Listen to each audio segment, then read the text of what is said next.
Before we begin, write in the comments which city and country you're watching us from. This channel exists to record stories that should never have been forgotten. The autumn of 1859 arrived in Lexington County, South Carolina, with an oppressive humidity that seemed to press down on the tobacco fields like divine judgment. The air carried the scent of fermenting leaves and something darker, the particular smell of a society approaching its own dissolution, though none who lived through those days could have articulated it quite that way. The records that survive from that season speak mostly of crop yields and property transactions, the mundane bureaucracy of an economy built on human bondage. But buried within the archives of the Lexington County Courthouse, between auction notices and estate inventories, are documents that suggest something far stranger occurred that year. In the ledger of Thomas Brennan's plantation, a modest holding of 200 acres worked by 37 enslaved persons, there appears an entry dated October 3, 1859.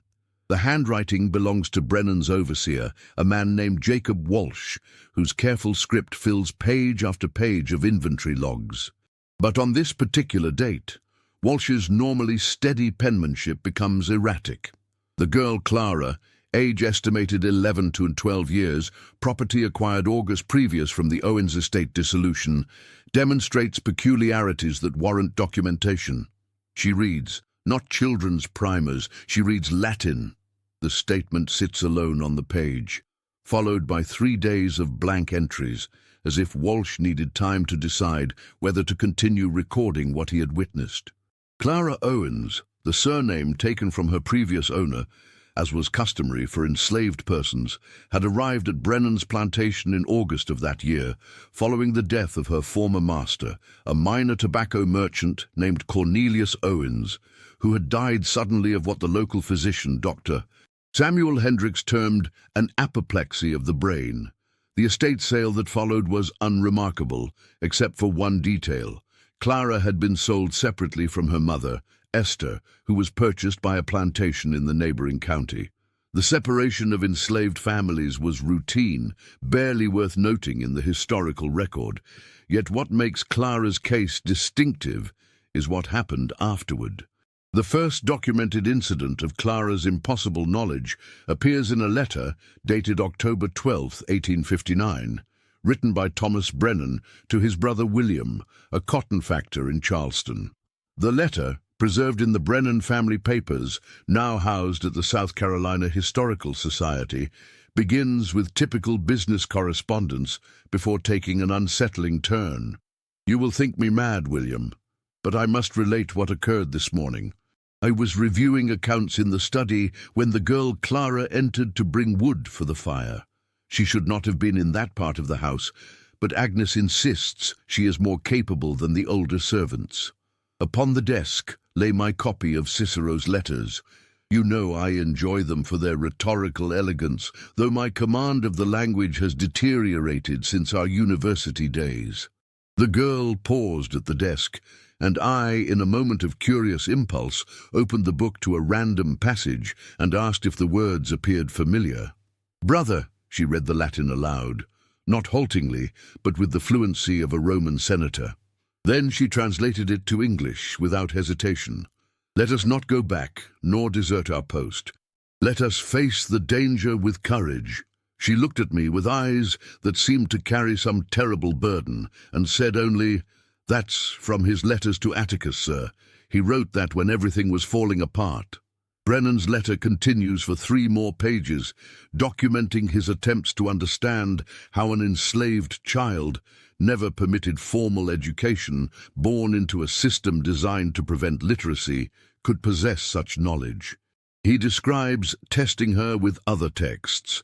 She read Greek with equal facility, discussed mathematical principles he himself barely understood, and when shown a medical text belonging to the family physician, accurately diagnosed a digestive condition that had been troubling Brennan for months, suggesting a treatment that proved effective.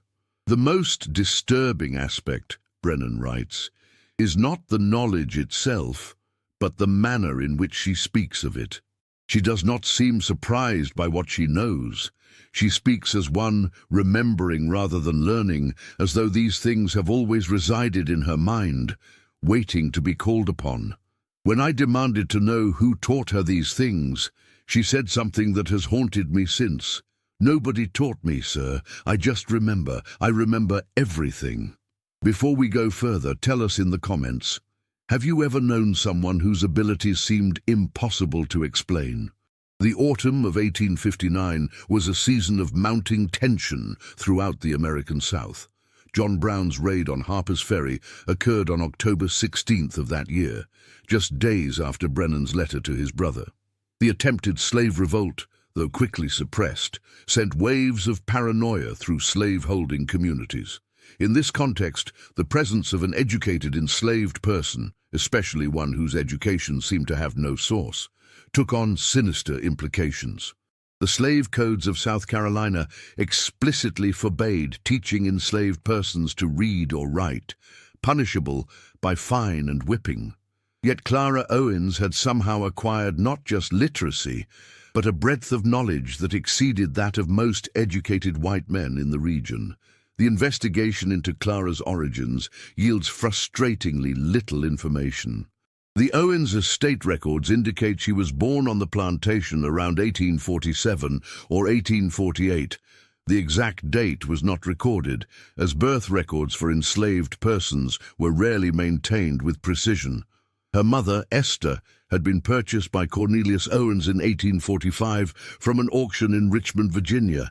Her father's identity was never documented, though plantation records suggest he may have been sold away before Clara's birth, another routine erasure in the systematic destruction of enslaved families. By all accounts, Clara's early childhood followed the typical pattern of enslaved children on small plantations. She worked in the household from age 5 or 6, performing simple tasks under the supervision of older enslaved women. Nothing in the written record suggests she had access to books or formal instruction, yet when Dr. Samuel Hendricks examined her at Brennan's request in late October 1859, his medical notes describe findings that defy conventional explanation. Dr. Hendricks was a graduate of the Medical College of South Carolina, a rational man of science who approached Clara's case with skeptical rigor.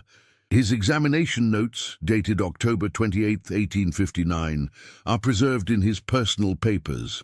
"I attended the Brennan property to examine the Negro child Clara, age approximately 11 years, at the request of Mr. Brennan, who claims the girl possesses unusual mental faculties.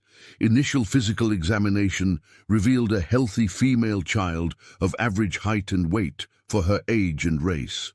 No obvious physical abnormalities. However, upon testing her cognitive abilities, I encountered phenomena that challenged my medical understanding. I presented her with a series of mathematical problems of increasing complexity. She solved equations involving algebraic principles that are not taught until university level. When I expressed skepticism, she explained the mathematical reasoning behind her answers with such clarity that I, who struggled through my own mathematical studies, understood concepts I had previously found opaque. Most troubling was her response when I asked about anatomy. I showed her a detailed medical illustration of the human heart. She not only identified each structure correctly, but described the circulation of blood through the body with an accuracy that would not be achieved in medical science until recent years. She spoke of the heart as a pump, described the purpose of valves, explained the difference between arterial and venous blood. When I asked where she learned this, she replied, "I see it when I close my eyes, sir. I see how everything works." I confess I left the examination unsettled. This child's knowledge suggests either an extraordinary natural genius, which itself would be remarkable, or something I lack the medical vocabulary to categorize. Mr. Brennan asked if I believed she might be suffering from a form of madness. I could only answer that if this is madness, it is the most articulate and functional madness I have ever encountered. The existence of Dr. Hendrick's examination record is significant because it represents an attempt by an educated professional to rationalize Clara's abilities within the scientific frameworks of the time. The mid-19th century saw intense debates about race, intelligence, and the supposed intellectual inferiority of enslaved persons, debates that were used to justify the institution of slavery itself. Clara's existence threatened these foundational assumptions. If an enslaved child could demonstrate intellectual capacity equal or superior to educated white men, what did that suggest about the entire edifice of racial theory that undergirded Southern society? The answer to that question arrived swiftly and violently. The first public confrontation occurred on November 4, 1859, during a gathering at the Brennan plantation. Thomas Brennan, perhaps seeking validation for the extraordinary discovery he had made, or perhaps simply unable to contain his fascination, invited several prominent local men to witness Clara's abilities. Among those present were Judge Horace Blackwell, a circuit court judge known for his harsh sentences against enslaved persons accused of crimes; Reverend Marcus Pritchard, pastor of First Presbyterian Church of Lexington; and Colonel Edmund Crane, a militia commander and owner of the county's largest plantation. The account of this meeting comes from multiple sources, most notably a diary entry by Reverend Pritchard and a letter from Colonel Crane to a fellow militia officer. The two accounts differ in tone but agree on essential details. Reverend Pritchard's diary entry, dated November 5, 1859. I witnessed something yesterday that has shaken my faith in my understanding of God's creation. Thomas Brennan summoned myself, Judge Blackwell, and Colonel Crane to observe the Negro child Clara, who he claimed possessed inexplicable learning. I attended expecting to find an instance of simple mimicry or perhaps a cruel hoax. What I found instead defies my capacity for rational explanation. The child was brought before us in Brennan's study. She appeared utterly ordinary, a thin Negro girl in a simple cotton dress, eyes downcast in the manner expected of her station. Brennan invited us to test her knowledge in any manner we chose. Judge Blackwell, clearly skeptical, removed from his satchel a legal document written in Latin, a historical court proceeding from colonial times. He asked if the girl could read it.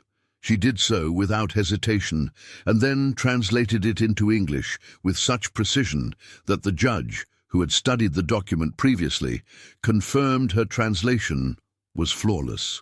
Colonel Crane then tested her with questions of military strategy, describing hypothetical battlefield scenarios and asking her to assess them.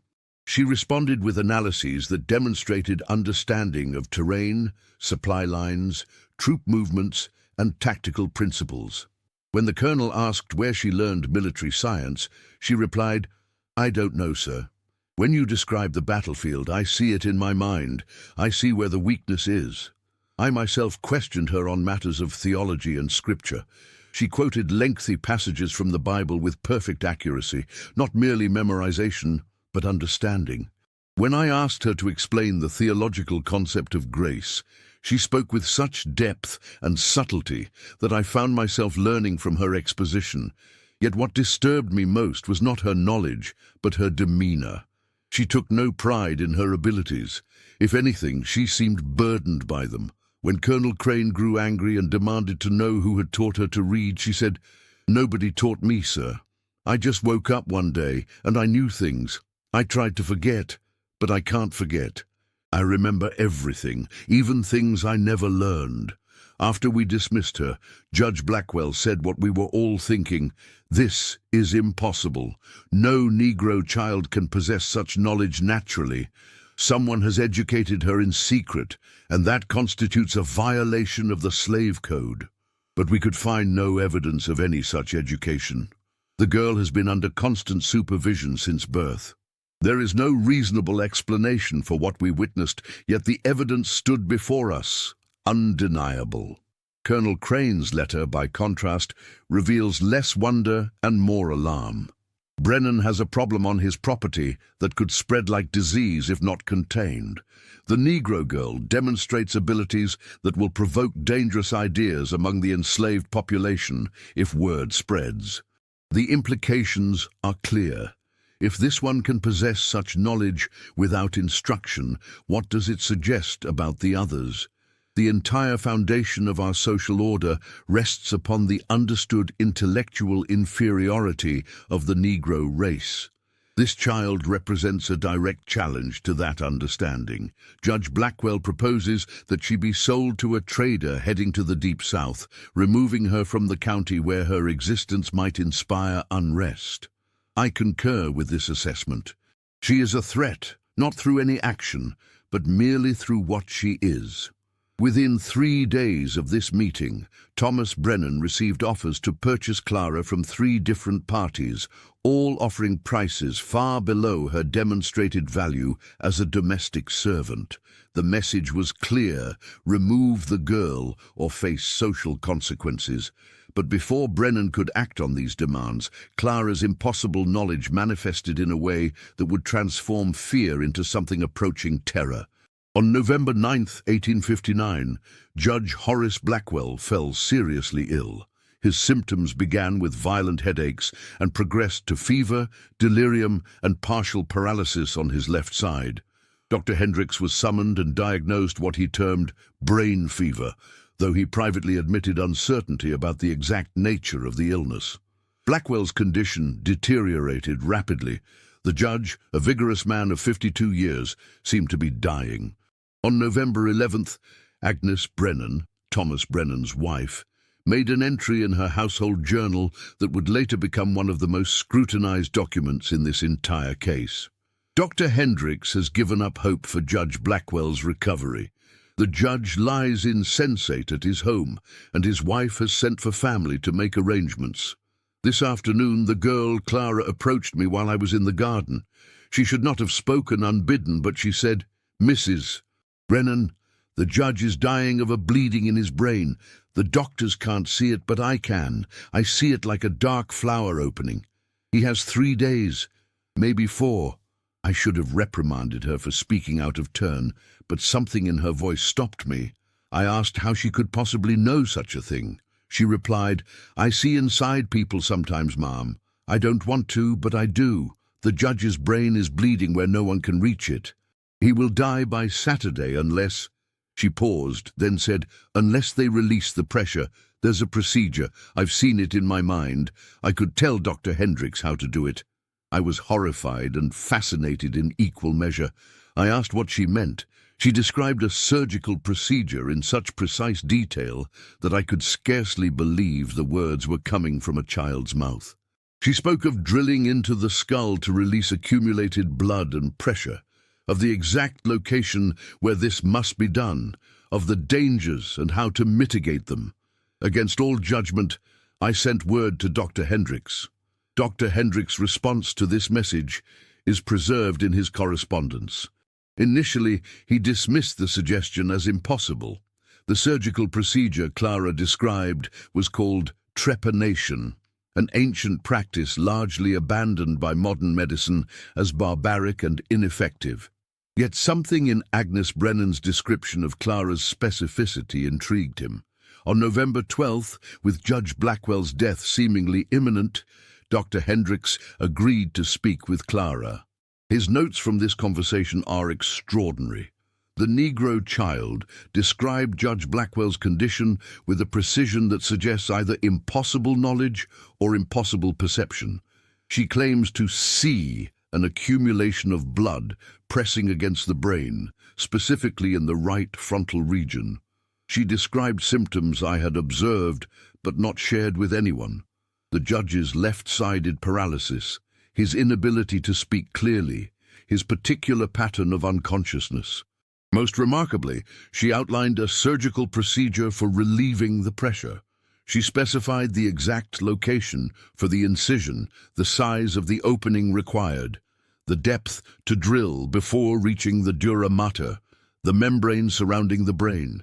She described warning signs to watch for during the procedure and predicted what I would find: dark blood under pressure, which when released would provide immediate though temporary relief. I asked how she knew these things. She replied, "I see it, sir, like a picture in my mind. I see the inside of the judge's head as clearly as you see my face."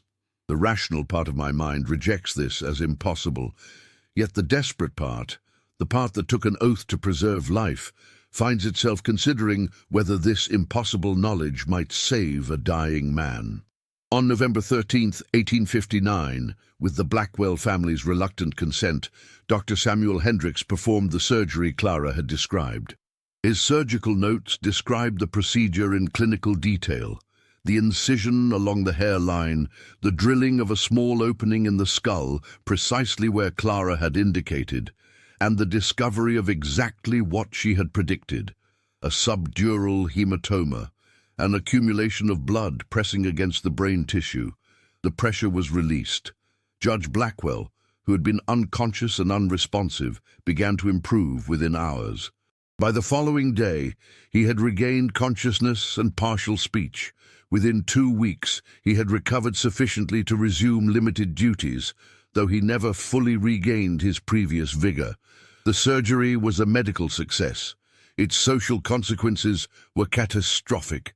The fact that an enslaved child had diagnosed a condition that had eluded a trained physician and had prescribed a procedure that saved a white man's life spread through Lexington County like wildfire. The story grew with each retelling. Some said Clara had special powers, others said she was possessed by demons. Still others whispered that she was a spy, planted by abolitionists to somehow infiltrate and undermine Southern society, a paranoid fantasy that nonetheless found believers in the anxious autumn of 1859. Reverend Pritchard's diary entries from late November reveal the growing hysteria. The matter of the Owens girl has become the primary topic of conversation throughout the county. I have heard her called everything from a witch to a prophet to an abolitionist agent. Yesterday, Mrs. Cartwright approached me after services to ask whether I believed the girl might be possessed by demonic forces. I replied that I had found no evidence of demonic activity, only inexplicable knowledge. She pressed me, "But Reverend, if God did not grant her this knowledge, and man did not teach her, from where else could it come but the devil?" I had no satisfactory answer. The theological implications trouble me deeply. If we accept that this Negro child possesses genuine, extraordinary abilities, what does that suggest about the divine order we have been taught to believe in? If we reject her abilities as demonic, we must explain how she saved Judge Blackwell's life through demonic means, which would suggest the devil working to preserve life, an obvious contradiction. Yet if her abilities are natural, we must reconsider everything we believe about race and capacity, a reconsideration that threatens the very foundations of our society. I fear we are approaching a crisis with no righteous resolution. The crisis came on December 1st, 1859.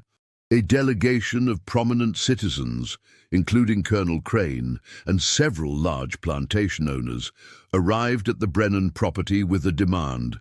Clara must be sold immediately and sent away from the county, or they would take legal action to have her declared a public danger and remanded to county custody. The specific charge they intended to bring was incitement to insurrection through demonstration of Negro equality, a twisted logic that held Clara's intelligence itself to be a form of rebellion. Thomas Brennan, by all accounts, was torn. His letters from this period reveal a man caught between fascination, moral uncertainty, and social pressure. He had grown somewhat protective of Clara, yet he also understood that keeping her would make him a pariah among his peers. On December 3rd, he agreed to sell her to a slave trader named Morton Wells, who specialized in the domestic slave trade to the deeper South. The sale was scheduled for December 10th. Clara would be transported to Mobile, Alabama, and from there, likely to Mississippi or Louisiana, far from anyone who had witnessed her abilities. But on December 7th, 1859, something occurred that would ensure Clara Owens was never forgotten, no matter how far she was sent. Thomas Brennan's eldest son, William Brennan Jr., age 17, fell from his horse while riding the property boundaries. The fall itself seemed minor, a tumble onto soft ground, no obvious injuries. But within hours, the young man began complaining of severe abdominal pain. By evening, he was feverish and vomiting. By midnight, Dr. Hendricks had been summoned and found the boy in critical condition. The diagnosis was a ruptured appendix, though Dr. Hendricks could not have used that term. The appendix's function and the danger of its rupture were not yet well understood in 1859. Hendricks knew only that something in the abdomen had torn or perforated, causing what he termed putrid peritonitis, infections spreading through the abdominal cavity. In that era, such conditions were almost universally fatal. There was no treatment, no surgery that could address the infection spreading through the young man's body. Agnes Brennan's journal entry from December 8th captures the desperation. William is dying. Dr. Hendricks has said there is nothing more to be done. Thomas sits by our son's bedside and weeps. I found myself in the kitchen garden praying for a miracle when Clara approached me. She was not supposed to be near the house. Thomas had ordered her kept confined until the sale was complete. But somehow she had slipped away. She said to me, "Mrs. Brennan, I know what's wrong with Master William. His appendix has ruptured. That's a small tube attached to the intestine. When it bursts, infection spreads. He's going to die unless they remove it." I grasped her shoulders, perhaps too roughly. I demanded to know if she could truly see what was wrong, or if this was some cruel game. She looked at me with those terrible, knowing eyes and said, "I see inside him, ma'am, the same way I saw inside Judge Blackwell. I see the infection spreading. I see his body trying to fight it and failing. There's only one chance. They have to open him up, remove the burst appendix, clean out the infection. It's a surgery they don't do yet, but I know how it's done. I've seen it in my mind, clear as day." I asked if Dr. Hendricks could perform such a surgery. She replied, "If I tell him exactly what to do, and if he trusts me, maybe. But, ma'am, I need to tell you something. Even if we save Master William, you know what will happen to me. People are already afraid. If I do this, if I show them again that I know things I shouldn't know, they won't just send me away. They'll destroy me. I know that, but I can't let him die when I know how to save him." What Clara described to Agnes Brennan was an appendectomy, a surgical procedure that would not become standard medical practice until decades later. The first successful appendectomy in medical history would not be performed until 1880, 21 years after Clara described the procedure in detail to Dr. Hendricks. The decision to proceed with the surgery was made in the early hours of December 9th, with William Brennan Jr. barely conscious and clearly dying. Dr. Hendricks, who had already once followed Clara's surgical guidance successfully, agreed to attempt the procedure she described. His surgical notes from that night are preserved, written in a shaking hand that suggests either exhaustion or fear. "I am attempting a surgery that has never been successfully performed, guided by instructions from an 11-year-old enslaved child. If this works, I will be unable to explain how. If it fails, I will be blamed for hastening the young man's death. Yet he is dying regardless, and the girl's previous guidance saved Judge Blackwell's life. I proceed with prayer and uncertainty. Clara stands beside me, speaking in a calm voice, telling me exactly where to make the incision, how deep to cut, what I will find. She describes the internal anatomy with the precision of a medical textbook. She warns me about the infection I will encounter, tells me how to identify the ruptured appendix, explains how to tie off the blood vessels, how to remove the damaged tissue, how to clean the abdominal cavity, how to close the wound in layers. I am cutting into this boy's abdomen by candlelight, following the directions of a child who should not exist, who should not know these things, who speaks of human anatomy as if she has dissected 100 bodies. God help us all. The surgery lasted nearly 3 hours. William Brennan Jr. survived, against all reasonable expectation, against the mortality rates of the era, against the understanding of contemporary medicine. The young man recovered. The wound healed. The infection cleared. Within 6 weeks, he was walking again. By spring of 1860, he had fully recovered. Dr. Hendricks's final note in his surgical record simply states, "I cannot explain what happened here. I can only document it." But the miracle of William Brennan Jr.'s survival sealed Clara Owens' fate. The story of a slave girl who could see inside human bodies, who knew surgical procedures that would not be developed for decades, who had now saved 2 prominent white men through impossible knowledge.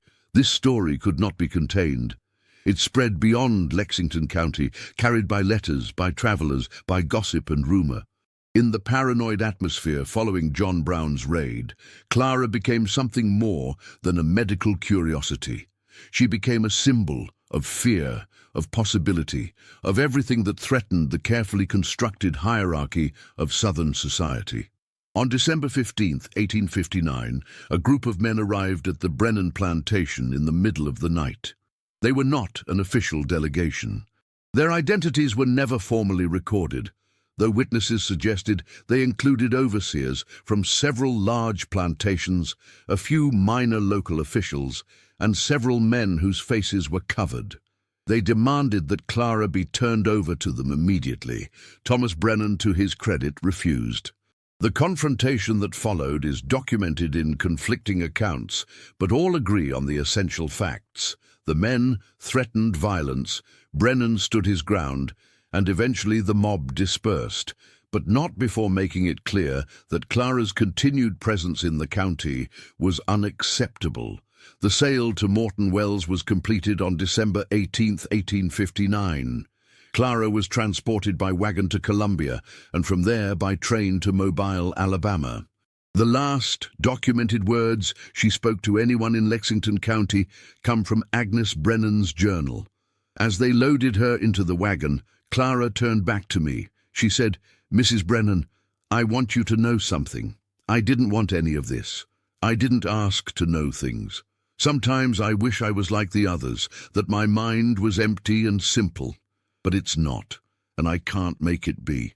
I remember everything. I remember things that haven't happened yet, things that are coming. There's a war coming, ma'am, a terrible war. I see it clear as day, and when it's done, people like me will be free. But freedom won't make people stop being afraid of what I am." I asked what she meant. What did she see? She just shook her head and said, "Too much, ma'am. I see too much, and I can't stop seeing it." Then they drove her away. The historical record confirms Clara's prediction. The Civil War began 16 months later, in April 1861. South Carolina was the first state to secede. The war would end with the abolition of slavery. Whether Clara's prediction was extraordinary foresight, an understanding of political inevitability, or something stranger, remains open to interpretation. After Clara's departure from Lexington County, the trail grows cold. Morton Wells' business records show that he sold an 11-year-old girl matching Clara's description to a planter named Isaiah Tremaine near Natchez, Mississippi, in January 1860. But Wells' description is vague. He lists her only as healthy female, domestic work, age 11, some literacy noted. There is no mention of her extraordinary abilities, which suggests either that Wells did not know or that he deliberately omitted information that might have affected the sale. From there, Clara Owens vanishes from the official documentary record. No further letters mention her by name. No additional medical records document her abilities. It is as if she was deliberately erased, or perhaps as if she learned to hide what she could do. But there are hints, fragmentary, suggestive, impossible to verify. A letter dated March 1861 from a Mississippi physician named Dr. Charles Rousseau to a colleague in New Orleans describes examining a young Negro girl on the Tremaine property who demonstrated uncanny knowledge of medicine and anatomy, though the owner claims she has received no education. I dismissed this as the usual exaggeration planters engage in regarding their property, but upon examination I found her medical understanding disturbingly sophisticated. When I asked where she learned such things, she replied only, "I remember them, sir. I just remember. The owner has instructed me not to speak of this publicly." A diary entry from 1862, written by a Union Army surgeon named Dr. Robert Morrison, mentions treating wounded soldiers near Vicksburg, Mississippi, when a Negro woman, quite young, approached the field hospital and offered assistance. "We were overwhelmed with casualties and accepted any help available. This woman demonstrated nursing skills that exceeded those of trained orderlies. She seemed to know instinctively which wounds required immediate attention, which men would survive, and which would not. When I asked her background, she said only that she had always known about healing. I learned later that she had escaped from a nearby plantation during the chaos of the campaign. I do not know what became of her. Could this have been Clara? The timeline would make her approximately 16 years old in 1862. The location is correct. The description of her abilities matches, but there is no confirmation, no way to definitively connect these fragmentary mentions to the girl who demonstrated impossible knowledge in Lexington County, South Carolina, in 1859. The most intriguing reference comes from 1866, after the war's end. A Freedmen's Bureau report from Natchez, Mississippi, lists Clara Tremaine, formerly enslaved, age approximately 18 years, literate and numerate, requesting assistance in locating Mother Esther, believed sold to plantation in Lexington County, South Carolina, in 1859. The report notes that Clara was employed as a teacher in a freedmen's school, teaching recently emancipated adults and children. The bureau agent, a northerner named Matthew Crawford, added a personal note. "This young woman possesses extraordinary education for someone who claims to have been enslaved her entire childhood." When I expressed surprise at her accomplishments, she replied, "I've always been educated, sir. I just wasn't allowed to show it before." She speaks with a peculiar certainty, as if she possesses knowledge beyond her years and circumstances. The Bureau did manage to locate Esther Owens in 1867. Mother and daughter were reunited after 8 years of separation. A brief letter from Esther to the Bureau, dictated to a scribe, thanks them for their assistance and mentions that Clara has grown into a fine young woman who knows more than anyone I ever met, slave or free. After this, the trail ends completely. Clara Owens, if this was indeed the same person, disappears from history.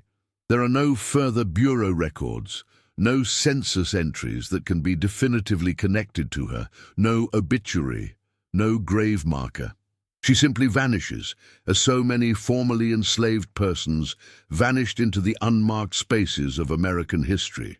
But the documents from Lexington County, South Carolina, remain. Dr. Hendrick's medical notes survive. Reverend Pritchard's diary is preserved in his church's archives. The Brennan family papers contain Thomas Brennan's letters and Agnes Brennan's journal. These are not folklore or legend. They are primary historical documents created by educated, literate witnesses who documented something they could not explain. The question that haunts these documents is not whether Clara possessed extraordinary knowledge. The evidence for that is overwhelming. The question is how. Every attempt to explain her abilities within the frameworks available to 19th century observers failed. She could not have been educated in secret.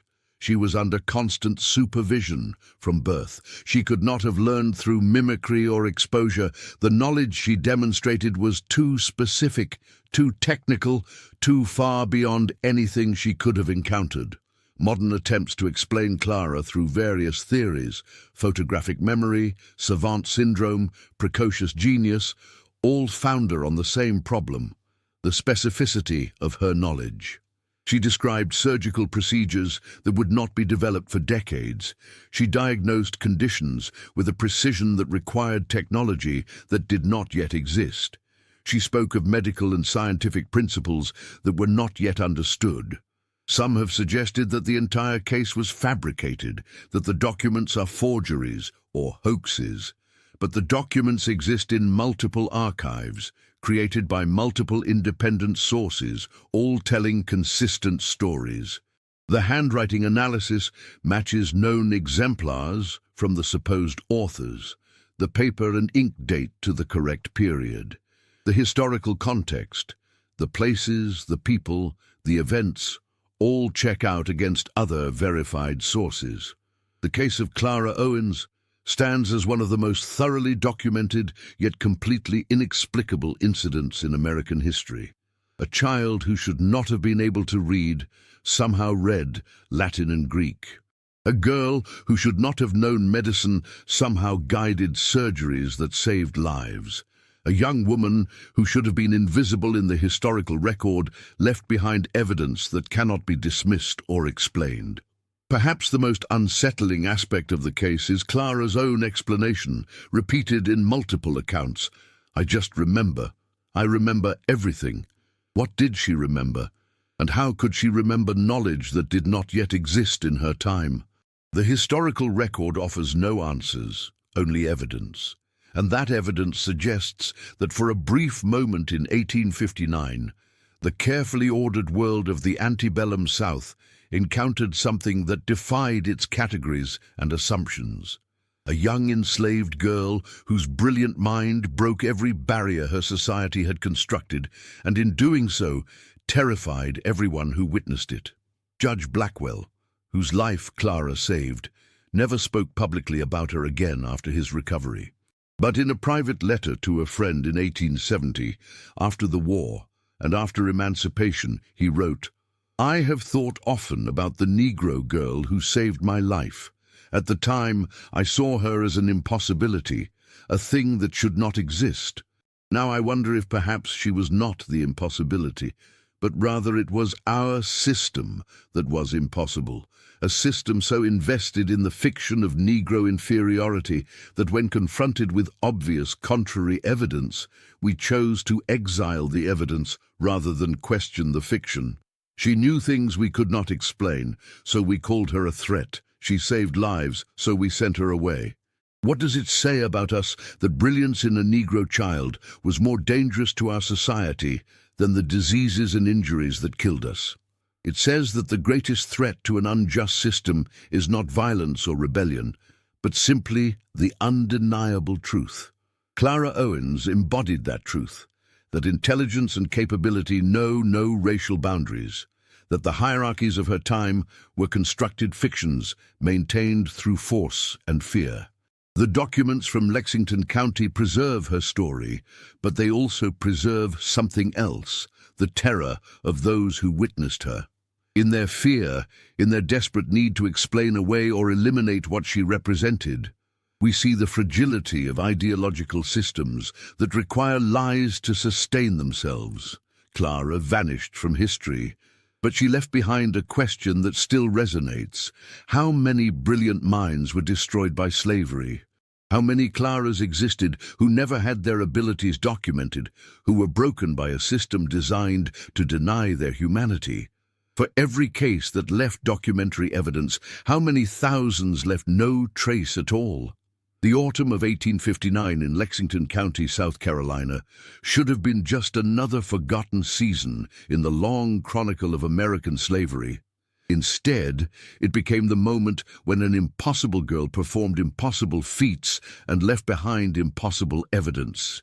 The documents remain, the questions remain. And somewhere in the unrecorded spaces of history, Clara Owens lived out her life, carrying knowledge that terrified everyone who witnessed it. What became of her after 1867? Did she continue teaching? Did she use her extraordinary abilities to help the newly freed? Did she ever find peace with the burden of knowing things she could not explain? The historical record is silent. But perhaps that silence is itself a form of protection. Perhaps Clara learned finally to hide what she was, to survive by seeming ordinary in a world that could not tolerate her extraordinary nature. Or perhaps she simply disappeared into the anonymous masses of freed people rebuilding their lives after emancipation. her brilliant mind working quietly, no longer documented, no longer scrutinized, no longer feared, but also no longer remembered. The greatest tragedy of Clara Owens' story may not be what happened to her, but what did not happen. She was never allowed to reach her full potential. She was never celebrated for her gifts. She was never given the opportunity to contribute openly to medicine, science, or any field where her abilities might have advanced human knowledge. Instead, she was feared, hidden, and ultimately erased. Yet the documents remain, testimonies to a girl who broke every barrier, not through rebellion or resistance, but simply by existing, by knowing things no enslaved child should know, by possessing abilities that challenged every assumption of her era, by being too brilliant to ignore and too dangerous to acknowledge. The story of Clara Owens asks us to consider not just what happened in Lexington County in 1859, but what continues to happen when brilliance appears in unexpected places, when it challenges our comfortable assumptions, when it forces us to reconsider systems we have invested in maintaining. Her story is not just historical curiosity, it is a mirror held up to every society that has ever valued order over truth, comfort over justice, familiar hierarchies over human potential. In the end, Clara Owens was sent away because her existence was intolerable, not because she did anything wrong, but because she was right. She knew things that should have been impossible, and in knowing them, she revealed the impossibility of the world around her. That was her greatest threat and her most enduring legacy. Somewhere in the unmarked graves of the post-Civil War South, Clara Owens rests. Her final resting place is unknown. Her ultimate fate is unrecorded. But the evidence of her extraordinary mind survives in archives and historical societies, preserved in the careful handwriting of those who witnessed something they could not explain and could not forget. She was brilliant. She was impossible. She was real. And her story, however incomplete, reminds us that history is full of voices that were silenced, minds that were suppressed, and possibilities that were destroyed, not because they were false, but because they were true. If this story disturbed you, challenged you, or made you think, leave a like and share it with someone who needs to hear it. Subscribe to this channel to discover more forgotten histories that should never have been erased. And remember, the past is not as settled as we like to believe. Sometimes the most important stories are the ones that were deliberately left out.